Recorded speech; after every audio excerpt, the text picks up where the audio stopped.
think there is a certain point in anyone's life where they grow up. I think that we're growing up all the time, and we always will be. My name is John Novick. I'm 22 years old, and I am a dwarf with achondroplasia. Before I was even born, my mother studied genetics in graduate school. Specifically, she had an interest in achondroplastic dwarfism that she did a study on. Achondroplastic dwarfism is the kind of dwarfism that I have. So when I was born, she had a lot of extra information and she had a lot of books to help her parent me. The definition for dwarfism is the abnormal underdevelopment of the body characterized predominantly by extreme shortness of stature. Now, there's a lot of different kinds of dwarfism, as I mentioned before, and the most common kind is the kind that I have, which is achondroplasia. Achondroplasia is characterized by disproportionately short limbs, a normal-sized torso, large head, and with a depressed nasal bridge right here, a small face, and stubby hands, as well as the curvature of the spine. The term is dwarf or little person. One or the other is totally fine, just not midget. A lot of times midget is thrown around as the term to describe someone who has dwarfism, and not only is that incorrect, but it's incredibly offensive. I moved to New York City about a year ago, and although I consider it ultimately a good experience, it was made a lot more difficult because of my dwarfism. I grew up in a small town, and I would have, negative encounters every now and then, but for the most part, I had friends and I had family who supported me. School wasn't a nightmare, and I just was able to have a pretty average childhood.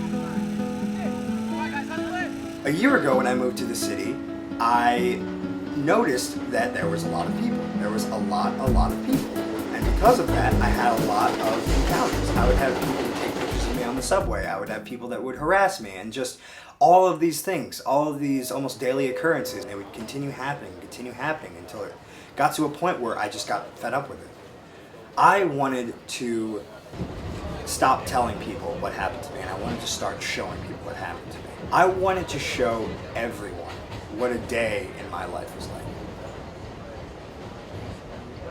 I was fortunate enough to be able to use this camera, which is actually known as a button camera, because the lens I'm going to be using is so tiny. It has a button cover-up that I'm going to be slipping through a shirt that will be completely unnoticeable. So we are all packed up, the camera's all ready and going. I'm going to turn it on right now. It's rolling. And we're going to go see what we can capture. So let's head out.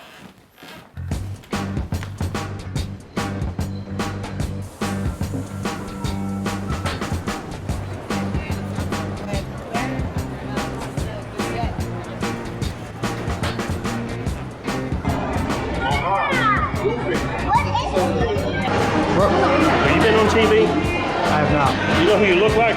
Who? Have you ever seen that show, Little People, Big World? Yeah. Yeah. You look like the son, man. I do? Yeah. Makes that I just do? Do you see a lot of little people? Man, I'm from Oklahoma. Oh, yeah?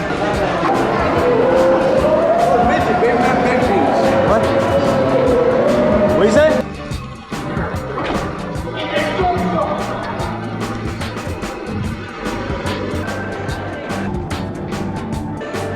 Wow.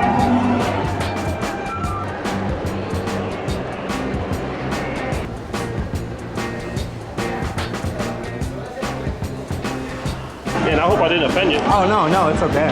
I appreciate that. No, it's fine. Hey. Can I get your picture? No. You from one of the show with the little people? Not that I know of, no, I'm not. Oh, you look identical as the guy. I don't want to tell anyone what to do, or what to think, or how to feel.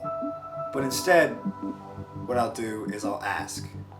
I'll ask that the next time you see someone who is different than you, think about what their day might be like. Think about all of the events of their life leading up to that point.